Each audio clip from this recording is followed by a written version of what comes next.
Once again, hey guys, this is Isaac, the Nothing Miller here. I'm in the shadow of the Sellwood Bridge in Portland, Oregon, doing some springer fishing. Today I'm trolling and just getting ready to do another downhill swing here, and thought I'd take the opportunity to show you guys how to troll some herring. This is really a pretty simple setup.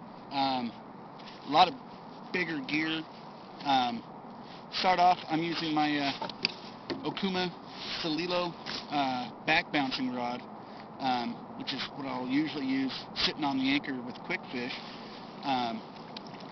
Works just as fine. Got my Abu Garcia line counter, which is, I think, one of the most important things when it comes to trolling and back bouncing. If you really want to know how much line you got out, what your depth is like.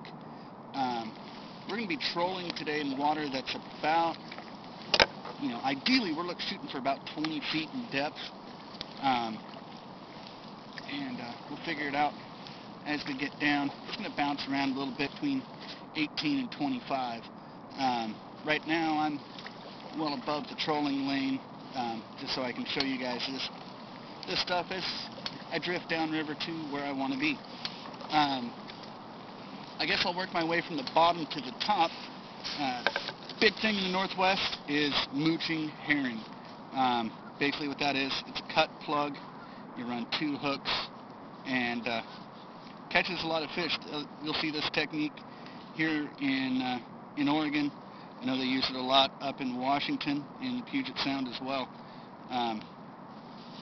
Let me show you how to do this. First thing you need, a little miter box. You'll see this at pretty much every tackle store, any warehouse store, any big box store, Fred Meyer, Walmart, whatever. They're all going to have this there. This allows you to cut herring so that it spins freely in the water. It's really important to get that roll just right. Now, to use these, you lay your herring, in this case a big old 7-inch blue label, put the nose right up to the edge, and you need yourself a good knife, as mine goes. I really love this Columbia River knife and tool muck knife. It's pretty much made for this type of fishing. You'll see the handle's offset, keeps you from racking your knuckles if you're on a hard surface. But you'll run that knife right on through. It's nice and sharp. Take that, keep it for sturgeon bait, or toss it over. A couple more weeks, sturgeon will be going nuts for herring again. From there, you're going to run 2 hooks. I buy pre-made Mustad or Gamakatsu setups. I tend to like the Mustad, the 4 and 5/0 combos, because they've got the 40-pound test monofilament, which I love for springers.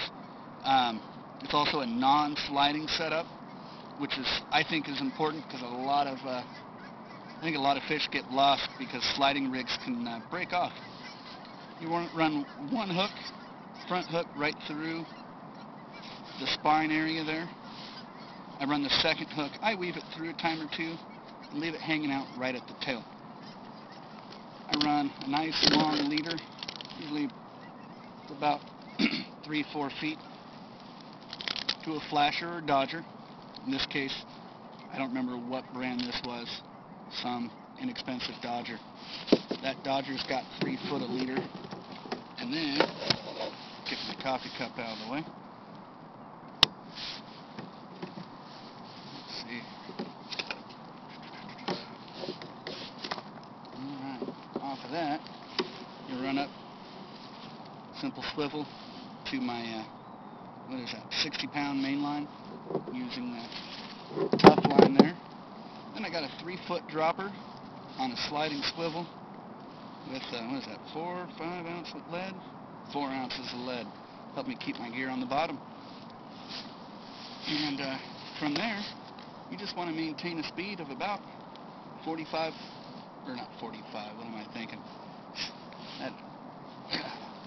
Got a log alongside me here, let me get that out of the way. You want to maintain a speed of about 1 mile an hour. Now that's a water speed, so that's real easy to do on the downhill troll, but on the uphill troll it's much harder. Uphill, your ground speed is going to be low, and I'm talking very slow. I usually try to keep it around 0 to 1/3 of a mile an hour. You want to be making some sort of forward progress, but it's not uncommon for that forward progress to be slow enough that it's not even registered on your GPS, unless you got a real good one. Anyway, we are pretty close to where I want to be. Let me get resituated here. Quite a few other boats out on the water today. Definitely not as heavy as things are going to be here in a couple of weeks when we hit March and season's in full swing. Fortunately, there are fish out here right now. One thing that is also important is that you, before you set off, I like to bring my line up, make sure everything is spinning freely the way it's supposed to. It's especially important with the herring, because it's that cut action, that off-axis cut action is really important to get the fish's attention. They see that thing kind of fluttering slowly in the water, and that really brings the fish on. I suppose that's really about it. Pretty simple setup. There's other options out there. If you don't want to be buying herring all the time and cutting herring, there's Brad Superbait. They've got, let's see if they got one here. Not that boat.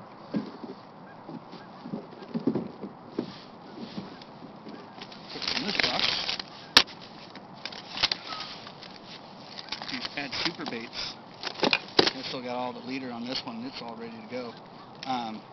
These mimic that cut action and just do that nice drift through the water.